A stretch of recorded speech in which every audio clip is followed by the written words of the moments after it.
Ahora nos dedicaremos a la neurohipófisis y qué alteraciones pueden producirse a este nivel. Espero que puedan revisar y el día miércoles podamos hablar acerca de estas entidades. Recordemos que la neurohipófisis es una prolongación, una extensión de los cuerpos neuronales del hipotálamo. Aquí tenemos el núcleo supraóptico y paraventricular, donde están las extensiones, los axones de estas neuronas, van a conformar la neurohipófisis y entonces la producción de las hormonas es a nivel del hipotálamo, tanto de la ADH como la oxitocina, y estas se van a almacenar a nivel de la neurohipófisis para posteriormente ser liberadas al torrente sanguíneo. La hormona antidiurético vasopresina, igual que la oxitocina, son hormonas peptídicas, o sea que tienen aminoácidos, en este caso 9 aminoácidos, se diferencian nada más en dos aminoácidos que estos tienen, están unidos por puentes disulfuros, se sintetizan a nivel del hipotálamo, se almacenan en la hipófisis posterior y esta hormona es encargada de la excreción de agua a nivel renal. Además, como su nombre dice, vasopresina va a ocasionar una vasoconstricción a nivel de los vasos sanguíneos y a nivel del músculo liso del tubo digestivo.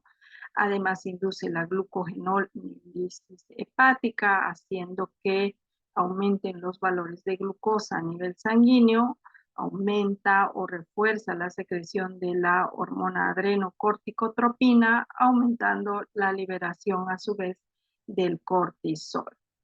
Entonces, en la neurohipófisis está almacenada la hormona antidiurético vasopresina, que va a actuar en sus receptores diferentes, en diferentes células, los receptores B1 ocasionando vasoconstricción y los receptores B2 que están a nivel de los túbulos colectores renales, produciendo una reabsorción de agua. Entonces, la secreción de la hormona a nivel cerebral va a estar dada o regulada por la presión osmótica efectiva de los líquidos corporales. Acuérdense que esa presión osmótica está dada sobre todo por el sodio a nivel plasmático, y entonces estas células que tienen osmoreceptores van a permitir que ante cualquiera deficiencia o disminución, aumento de la osmolaridad plasmática, se libere hormona antidiurética. Entonces, los umbrales para la liberación son una osmolaridad plasmática de 280 miliosmoles por litro o el sodio que esté en 135 miliequivalentes por litro a nivel sérico. Otras circunstancias que estimulan la liberación o secreción de la hormona antidiurética es aquel paciente que tiene náuseas, hipoglicemia, deficiencia de glucocorticoides, fumador o que tenga un aumento de la angiotensinemia. Esta ADH va a actuar al unirse a los receptores B2 en las células principales de los túbulos colectores y estimular al sistema adeninociclasa, guanilatociclasa, para que a su vez a través de las acuoporinas se aumente la reabsorción de agua a nivel renal. Si esta antidiurética está deficiente, no hay antidiurética, entonces va a producir una entidad que se llama diabetes insípida. Y si por el contrario hay un exceso de hormona antidiurética, hablaremos de un síndrome inadecuado de secreción de hormona antidiurética. Hablaremos primero entonces de la deficiencia, que va a ser diabetes insípida. Si no hay hormona antidiurética, entonces el paciente va a tener grandes cantidades de orina y va a tener poliuria. Esto va a inducir a que el paciente tenga mucha sed por la pérdida abundante de líquido. Y si esto es ocasionado o causado porque no hay ADH, estamos hablando de una diabetes insípida central. Pero si hay hormona antidiurética, pero esta no funciona a nivel renal, hablamos de una diabetes insípida nefrogénica.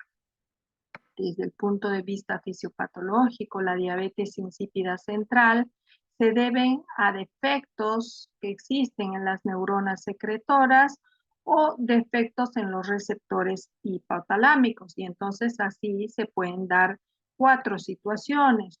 Una en que no se libere la hormona antidiurética, diabetes insípida central completa, o que su liberación es menor de lo normal a pesar de tener un nivel osmótico normal, y entonces hablamos de una parcial, o por alteraciones de los receptores con un osmoreceptor reprogramado, o sea que necesita valores más altos de la osmolaridad para que se libere la antidiurética, o que este esté defectuoso y entonces la hormona antidiurética no se libera porque la osmolaridad está elevada y porque estos osmoreceptores no captan esas alteraciones de la osmolaridad y solo responden ante deficiencias del volumen sanguíneo. Las causas de la diabetes insípida central, en una gran parte, 30% de los casos, no se conoce la causa. De los que se conoce la causa, generalmente son tumores cerebrales, hipofisiarios, cirugías de hipófisis, traumatismos craneales, cualquier situación que altere la funcionalidad adecuada del sistema nervioso y del hipotálamo puede ser causante de esta entidad. Es generalmente de comienzo brusco, afecta a cualquier edad, es muy frecuente en la edad adulta y en el caso de la diabetes insípida nefrogénica se debe a que hay una falta de respuesta a la acción de la antidiurética en el riñón, entonces la orina no puede ser concentrada debido a que existe un gradiente osmolar medular renal que puede ser deficiente o por alteración del sistema de contracorriente que habitualmente sucede en el riñón, a pesar que haya hormona antidiurética. También puede suceder que existen defectos a nivel del receptor o postreceptor en ese sistema de nilato ciclasa del AMP cíclico que hacen que la hormona antidiurética no ejerza su función. La forma adquirida es la más frecuente que la congénita, está en el caso de la central.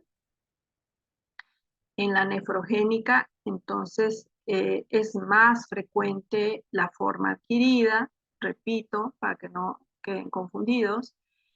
Y en estos pacientes generalmente no se ve cuadros severos de deshidratación. Las causas frecuentemente son por aumentos del calcio, disminución del potasio, enfermedades de los mismos riñones o algunos fármacos que pueden ocasionar esto. La forma congénita, que es más rara, generalmente está ligada de manera recesiva al cromosoma X, ocasionando deshidratación severa en los recién nacidos por el grado de deshidratación, y la otra forma es por una alteración del gen de la acuoporina. Entonces siempre debemos diferenciar si esta poliuria o polidipsia es de causa central o está dada en el hipotálamo, la neurohipófisis, o a nivel renal o nefrogénico para poder hacer el diagnóstico diferencial, porque va a depender de ello el tratamiento. Los síntomas son muy similares. Cuando hablamos de diabetes, estamos hablando de un paciente que orina demasiado, la poliuria es persistente. Si queremos medir la cantidad de orina, esta es más de 40 a 50 ml por kilogramo de peso para decir que tiene poliuria. Esta deshidratación va a estimular el centro de la sed y entonces el paciente va a tener una sed excesiva, polidipsia, puede dar polaquiuria, fatiga, somnolencia diurna porque tiene nicturia, el paciente va a orinar frecuentemente en la noche. Y en los exámenes complementarios vamos a encontrar un aumento de la osmolaridad plasmática secundaria a esa poliuria. En el examen de orina la densidad urinaria estará baja y mediremos además la osmolaridad urinaria. Si el centro de la sed está normal y de manera adecuada, el paciente va a tener sed y va a evitar que tenga deshidratación. En cambio, en los más jóvenes, en los niños lactantes o los adultos mayores, puede existir algún grado de deshidratación porque ese centro de la sed no está adecuadamente funcionando. En aquellos pacientes, sobre todo adultos mayores que tienen problemas en la vejiga, tienen hiperplasia prostática, puede darse hidronefrosis e insuficiencia renal y ser los motivos de consulta del paciente. Para hacer el diagnóstico, medimos la osmolaridad plasmática y urinaria, asociado a síntomas claros de poliuria y polidipsia, y tendremos que descartar que no se trate de una polidipsia primaria. Para eso se hace una prueba terapéutica administrando vasopresina o desmopresina, y si responde al medicamento, entonces diferenciar si se trata de una diabetes insípida central o nefrogénica. Aquí para que lo tenga más claro, ante un paciente con sospecha clínica que tiene poliuria, polidipsia, una orina hipotónica, preguntarnos si el paciente está deshidratado o no. Si está deshidratado, pues directamente vamos a hidratar al paciente y administrar desmopresina para diferenciar si se trata de una diabetes insípida central o nefrogénica. Si el paciente no está deshidratado, debemos descartar que no sea la ingesta excesiva de agua que tienen algunos pacientes que esté ocasionando la poliuria. Entonces, para eso vamos a hacer un test de deshidratación, impedir que tome agua en exceso el paciente, y si la osmolaridad urinaria disminuye, pero persiste la poliuria y el paciente se deshidrata, tendremos que administrarle vasopresina y haremos el diagnóstico de una diabetes insípida. Pero si no se deshidrata y más bien la osmolaridad urinaria aumenta, disminuye el volumen urinario, ya no hay poliuria y el paciente no se deshidrata, entonces se trata de una polidipsia primaria y es nada más que el paciente toma un exceso de líquido y no tiene nada que ver con la producción o acción de la hormona antidiurética. En el caso de la diabetes insípida central, el tratamiento va a ser la sustitución de la hormona. Tendremos que hidratar al paciente si éste está deshidratado, y al administrar la hormona, pues vamos a corregir la acción del antidiurético. En algunos casos se puede usar sobre todo estos medicamentos, carbamazepina, clofirato, clopramida, cuando la diabetes insípida es parcial o existen alteraciones en los receptores, puede funcionar como tratamiento. En el caso de la diabetes insípida nefrogénica, que no es por deficiencia ni por falta de antidiurética, sino porque hay una enfermedad en el riñón o alteración de los receptores, entonces tendremos que restringir el consumo de sodio y en algunos casos usaremos diuréticos para poder controlar los síntomas como la hidroclorotiazida y el amiloride. Y como tratamiento coadyuvante podemos usar un antiinflamatorio no esteroideo como es la indometacina. Y eso, hasta ahí, diabetes insípida. Y ahora hablaremos de el síndrome de secreción inadecuada de hormona antidiurética, o sea que existe un exceso de hormona antidiurética. Esto se puede dar por 4 cosas, no olvidarse: enfermedades pulmonares que pueden ser neoplásicas, como el cáncer microcítico de pulmón, el cáncer de páncreas, el timoma, enfermedades pulmonares no neoplásicas crónicas como tuberculosis, absceso, enfermedad del sistema nervioso central y algunos fármacos que pueden ocasionar este síntoma. Lo que habitualmente sucede es que al haber exceso de la hormona antidiurética, este va a hacer que se resorba el agua a nivel del túbulo distal, más de lo normal, disminuyendo la cantidad de orina. Se cierra el grifo, la antidiurética va a cerrar el grifo y entonces va a haber menor cantidad de orina. Va a aumentar la eliminación del sodio urinario, aumentando la osmolaridad urinaria y disminuyendo la osmolaridad plasmática, ocasionando una hiponatremia dilucional, motivo por el cual se hace el diagnóstico.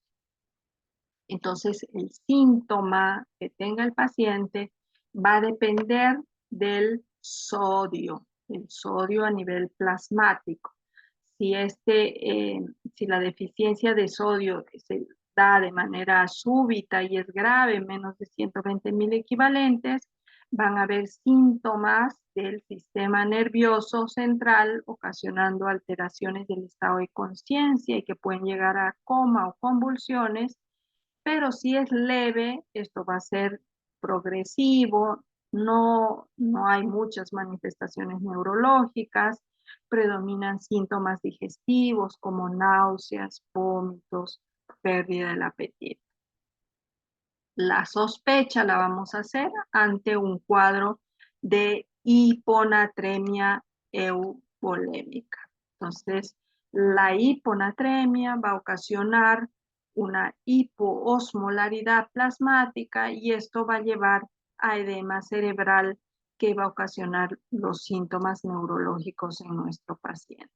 Para hacer el diagnóstico necesitamos criterios, sobre todo bioquímicos, necesitamos tener todos los criterios mayores y los menores son opcionales. ¿Qué tenemos que tener? Un paciente con un sodio plasmático de menos de 135.000 equivalentes por litro, la osmolaridad plasmática baja, menos de 275 miliosmoles por kilogramo, el volumen intracelular normal, o sea que el paciente no tiene edema, su presión está normal, no hay signos de deshidratación, la osmolaridad urinaria está aumentada, más de 100 miliosmoles por kilogramo, el sodio urinario está aumentado, más de 40.000 equivalentes por litro, y no hay insuficiencia suprarrenal e hipotiroidismo.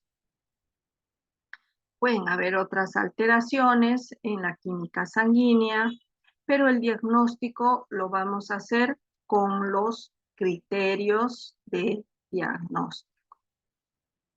Siempre debemos buscar este síndrome ante un paciente que tiene hiponatremia y en algunos casos hacemos una prueba de supresión en el síndrome de secreción inadecuada de hormona antidiurética, que es con una sobrecarga hídrica. Administramos una solución fisiológica alrededor de 1,5 litros en 15 a 20 minutos, y esto es normal. Si a las 5 horas se elimina el 80% del volumen de lo ingerido, esto podemos hacerlo en pacientes que tienen un sodio plasmático no tan bajo.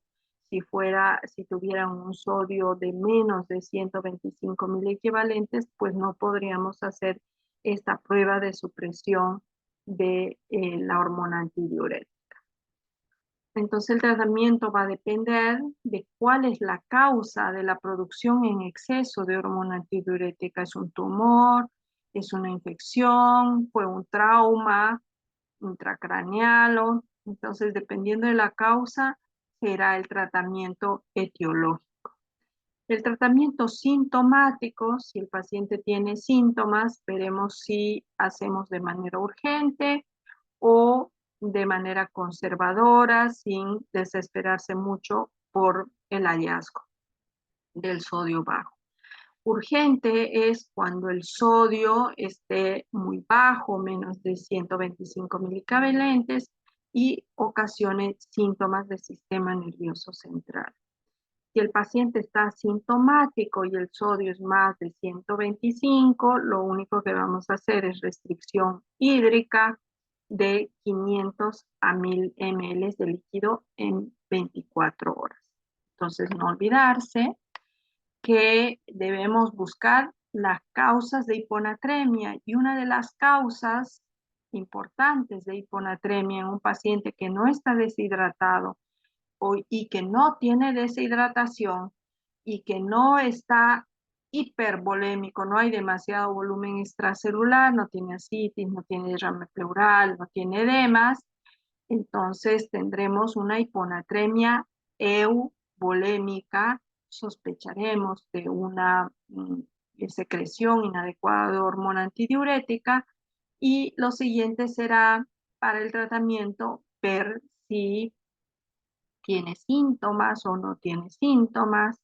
Si tiene síntomas y es grave, entonces haremos la corrección con soluciones endovenosas, pero si no tiene síntomas, lo que vamos a hacer es restringir los líquidos y dar aportes de sodio y dosis bajas de furosemida para que pueda eliminarse eh, el líquido que tenga para corregir la hiponatremia. ¿Vale? La hiponatremia, que es una hiponatremia uh, sin exceso de volumen ni tampoco tiene deshidratación. En algunos casos es necesario dar algunos medicamentos como son los baptanes, que son antagonistas del receptor de la hormona antidiurética, y entonces contrarrestar los síntomas de la ADH. También se puede usar la urea en pacientes que tengan función renal normal para poder controlar y volver a valores no normales, pero que no tengan sintomatología por la deficiencia del sodio a nivel plasmático. Y entonces, no olvidarse que esta glándula es causante de diferentes síndromes y tendremos que estar atentos cuando vemos pacientes. Muy bien, nos vemos el día miércoles.